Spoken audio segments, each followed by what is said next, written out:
გაჩვენებთ თუ როგორი შედეგი აქვს წინასწრის ვაზებს. ნახეთ ჩემო მეგობრებო, დავარჩინეთ ორქაზე, ნახეთ როგორ განვითარდა. ეხლა წამლებზე მეუგნებიან რითმოვწამლოთ როგორ და მიეცით სპილენძები, სისტემურ კონტაქტური იყოს, ხოლო სპილენძი ერიოს. ბოლოს კონტაქტურები თეთრი სპილენძი თუ იქნება, მერე კარგი იქნება თუ არა და იყოს არაუშავს შაბნარევი 50%-იანი კარგი იქნება. ნახეთ როგორ არის წამოსულები, მაგრამ ესენი აღარ აღჭირდება, აი უკვე არ შეიძლება ეგრეთ ძლიერად ჩაიდება, მაგრამ აი უყურეთ ახლა. ორი ყლორტი გვინდა, ორი კარგი ყლორტი აქ. ნახეთ კუთხლები. ორი კარგი ყლორტი გვინდა აქ. ნახეთ როგორი კარგად არის ყველაფერი, ძალიან ცუდი ამინდებია. ნახე როგორ ასხია. აი წინაწლის დარგული ვაზები. როგორი მტევნები აქ, აი ნახეთ სისქე. ამ ვაზების, აი ნახეთ როგორ არის.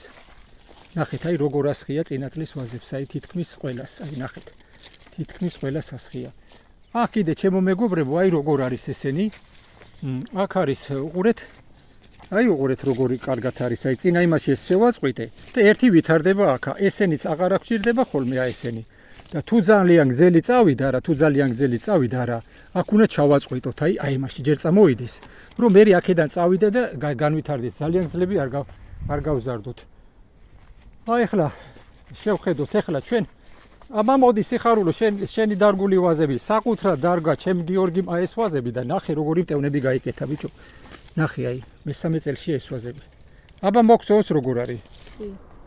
აბა დაინახე, მოდი აქ აბა მოდი ბიჭო, ნახე რეებია ნახე. ნახე ეს რეები გამოსულა. აბა გაიხედე, აბა მოდი ახლა მოდი. აი ეს აწი, აბა მოდი აი ეს. აწი, აბა მიდეთ რამ სიგზეა ხელებში. მეორე ხელის დაიჭი. ნახე რა არის, აბა გაიხედე ბიჭო. აი ნახე, შენსავი ჯიშიანი ვაზებია, ჩემო სიხარულო, სულ შენი დარგულებია ესენი. ნახე ეს რა გამოსულა ბიჭო ეს. ნახე რეები გამოსულა. აი მეორე მხრიდან შეგახედებთ აქ როგორი განლაგება გვაქვს აქ, ხეები გვაქვს აქ დადებული. ხეები გაუძლებს 1 2 3 წელი კიდე აქ. აი ესე შევდივართ აქ არის ღობე დიქით გზარი, აქეთ მალინა არის არ ვასწენ და აქეთაც პატარა ხეოვნები გავმართეთ. ესე მოვდივართ, ნახეთ აქეთ ღობის მალინებია და ესე მერე გადმოდის ეს ჩვენი ყურძნები და აქეთაც ნახეთ როგორ არის, აი სად მიდის, როგორი ისინია, ეს უკვე გზის ხარეს, აი ნახეთ როგორი ისინია, აი ამ სიმაღლეზე აღმართეთ. უნდა იყოს ფოთოლში, ყურძნები უნდა იმალებოდეს ფოთოლში, მოდი გენაცვალე. უნდა იყოს დამალულები, აი ეს სხვები არის, სხვა მხარეა. აი უნდა იყოს შიგნით, აი ესე ჩააწყეთ ფოთლები ფარავდეს მზეზე არა დაიწება გვერდები, ნახევარი დღეც თუ ამოსulis ხარი არა უშავს, აი ჩასulis ხარეს. აბა მოდი ბიჭო, რეები გამოსულა აქეთ. ოჰოჰოჰოჰო. აბა დევებს ვიდობოთ. რა ხონს?